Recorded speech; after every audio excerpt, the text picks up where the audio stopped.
Okay, let's focus on this. Tracy Brubaker, who won the gold medal in senior women's doubles. Hannah Smith, who took silver. Fanny, who has a she's playing forward. Yeah. Watch out for these Bonzini players. Watch out for Tracy. She has a lot of fire. Yeah. Fanny played with Cinderella in doubles yesterday. They played really well, but now Cinderella's playing the next single. That's what I mean, that pin shot.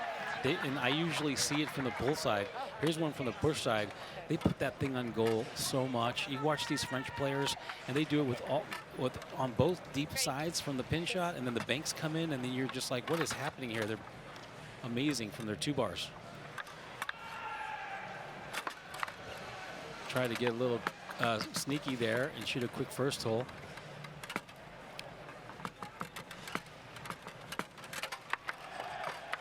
Tracy, great fight, and that's critical.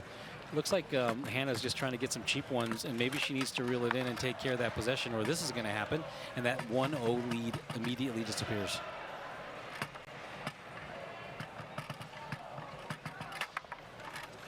Good job, Tracy Brubaker, and she clears the ball.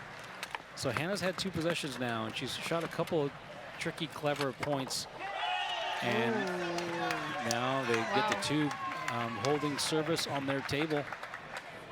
What we've seen here, though, on these pit tables is that the Bonzini players holding service on their table and stealing one against the Tornado players, and it puts a lot of pressure when they take command on their table. You feel the pressure to execute, but these are the best players in the world, and I have confidence that they're going to come through.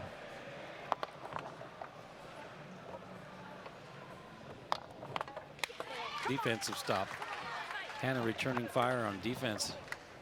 It's very different from the last game, where the first 10 points were like right this, and they never caught up.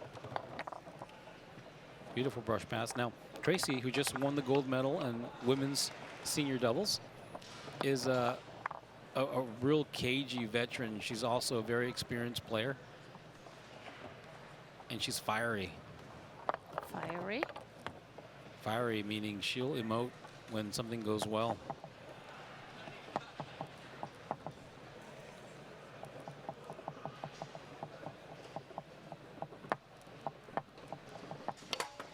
Beauty. Beauty. And that's one of the big differences between a walking shot like the Europin tends to be. You can use fakes. Before with the rollover, you sat in the middle and you rocked it. You picked front right or middle, sometimes a hard tap. I remember when the hard tap was a big fake. You put a hard tap, and that was a big thing. But walking it around was relatively new. By 20 years ago, in the early 2000s, you started seeing people walk the rollover around. But the Europin always had that advantage of being able to create holes by faking people off, and we'll see it again here in a second. How is she going to dance the ball around to open up holes and either time or intuitively estimate which hole is going to be open?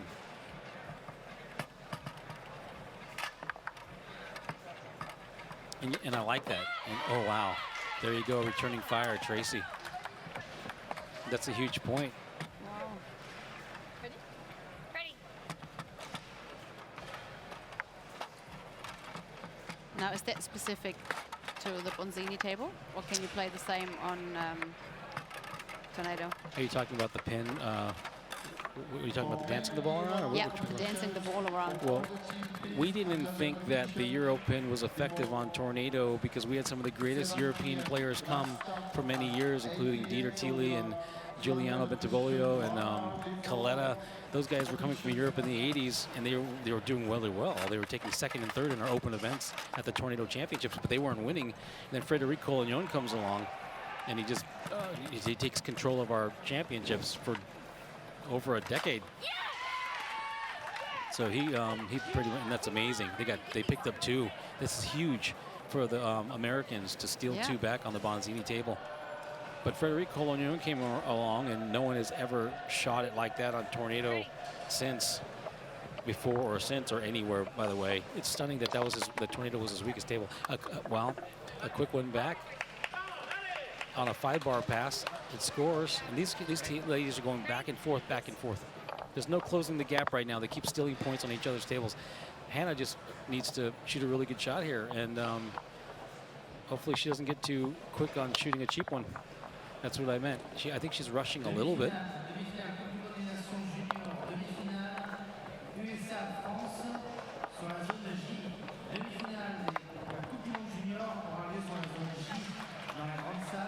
I think. What would you tell them now if you were their coach? I would tell Hannah to settle down a little bit. It can be, so Hannah is a competitive softball player. It's not like she's not used to playing team or competitive events. She's used to tense situations, but if she feels like she's running out of time, she doesn't want a time call, she's going to shoot quickly. You see? Yeah. And so what I tell Hannah is relax and just, you have more time than you think you do. And so she shot that on like 4 or 5 seconds, which is like 5 times longer than the previous shots combined. She's shooting on 1 every single time. Just give it a second. Have some poise and relax. I love the way she just throws the rods and walks away. She's so fiery. Okay. Someone's asking if it was 12-13. Hopefully they're keeping score correctly down there, my friend, because we can't do anything from up here. And there's like 40 of them down there. They better get it right. Ooh, what a save. That almost scored. And the way the ball rolls and the way it's difficult for to keep it in to get a set shot explains why most things are done out of a pin. We see another one. In a pin, of course, it's controlled, so that explains why most things are done out of a pin on Bonzini. Ooh, split attempt. We've already seen Severine put multiple shots on goal, including score a couple.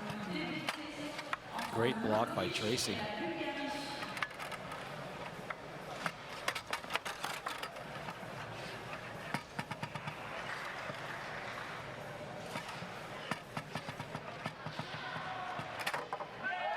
Beauty.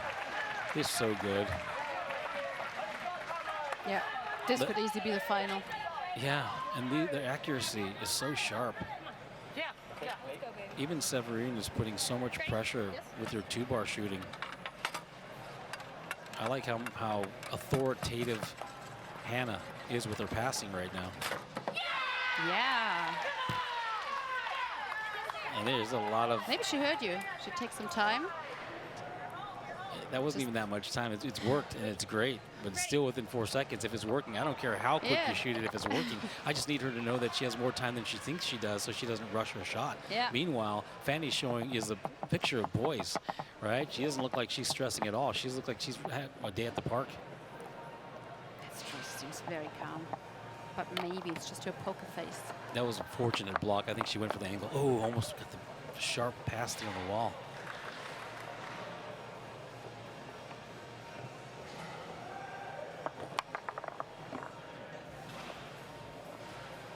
So look at the difference here. Severine shoots a pin on Bonzini and is shooting a push shot, and maybe she doesn't think the pin shot translates as well as her push shot.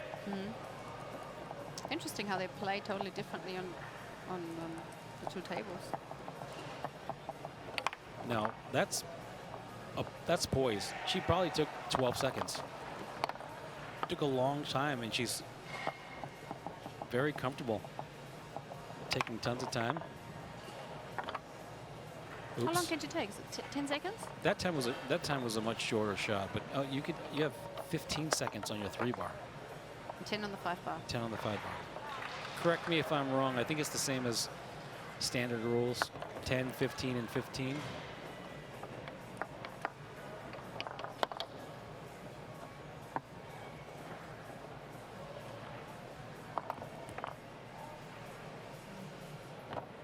Fortunate to get that ball on her 5-bar. One thing that doesn't seem to be transferring as well for Fanny is the 5-bar passing. I think her 3-bar shooting is transferring well. They got a call there somehow. Maybe it was an illegal advancement.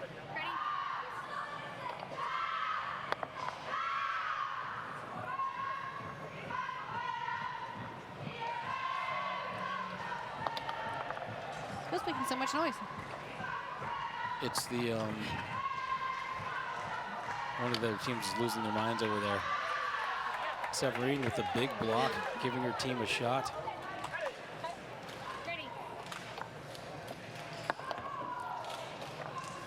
So we got some confirmation down here that the pin shooting that she does on Bonzini doesn't translate as well. It must be just so hard. I mean, to be really good on all 5 tables. And You actually, have to train a lot. it's incredibly difficult. Look at her, come Wow. on. She's doing a thing now where she just shoots the rod and walks away. So the typical strategy is to play exceptionally well on your table and have enough core competency on the other table. So play well on your table, dominate your table, and have enough fundamental ability on the other tables so that you could steal some points and have some leverage, but absolutely control your table. And then a total anomaly, well, now these German kids are practicing on all the tables. It changes everything. Now that there's exposure, we don't have that much exposure to all the tables in the U.S. Yep. It's actually hard to find a Bonzini table. You got to find someone who has a Bonzini table. There's some Garlandos, there's some Leonhards, but a total anomaly was like Frederic Collignon, who his weakest table was Tornado, and he's the winningest Tornado champion of our major events of all time, and that's his weakest table. So he was way ahead of his time. All right, Rich, let's do that. 17-14. Hannah's picked up a tick, and that tick is if she scores the rod, she's not going to make any eye contact with you. She's going to bolt to the other table and come back for another point.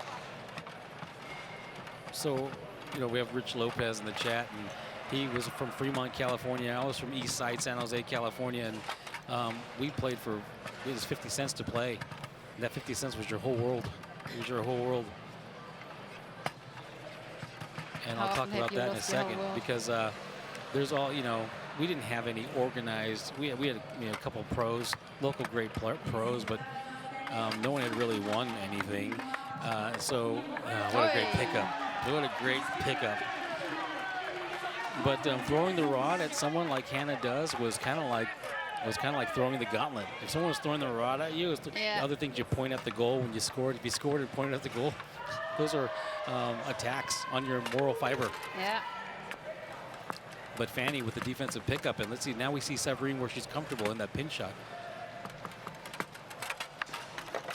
Oh, what a defensive stop there. I think Tracy's just making noises. I think Tracy made 3 grunting noises. I think we're going to absolve ourselves of language now. Just grunting. Whatever it takes. You just said it. Oh. And they still won back on Tornado.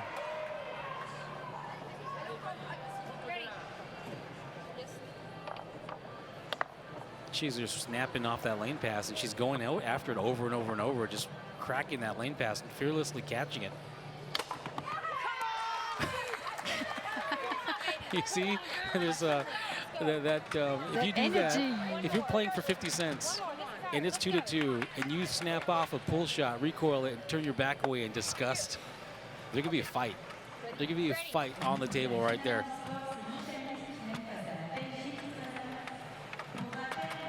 French don't look offended. They're just calm, settled, and just keep playing. They're 1 point away from sending this to the singles match, and we'll see Sullivan-Rue. But let's focus on Fanny right now. Yeah. To the pull side, Tracy Brubaker with a great defensive save, and then quickly flips over. Wow, man, this is masterful shooting. Look at that, just in time, just the right shot, the right time. With a 2-point lead here. So if whoever gets to 21st, it converts to the next element. Ooh, the wall pass this time.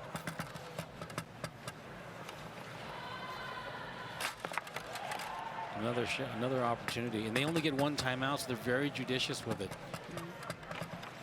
1 timeout per element. She could use it, and she probably should. She's getting a little bit impatient. She only needs 1 more goal. Ooh, angled across the table, just missed off the corner. You hear the French guys here losing their mind. They're about to get water thrown at them. The French guys are about to get showered with water right now.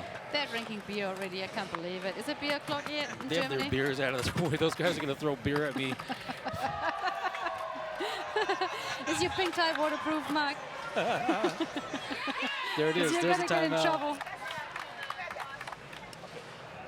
I'm a huge Fanny Martineau fan, by the way. I'm just a huge fan. She plays so hard. She's so smart. Having seen her play a couple times, she's so poised. Goes pull side, but Severine with a huge block. Look out for Severine to put some pressure on. Recovered. And the United States sneaks off with a 3-point advantage. Look at Tracy. They fought hard for that. Yeah. And it must be really gratifying to feel like you've done your job. Like I've done my job. Yeah. It's almost like I've done my job. Now you do your job. And if you lose, it wasn't my fault.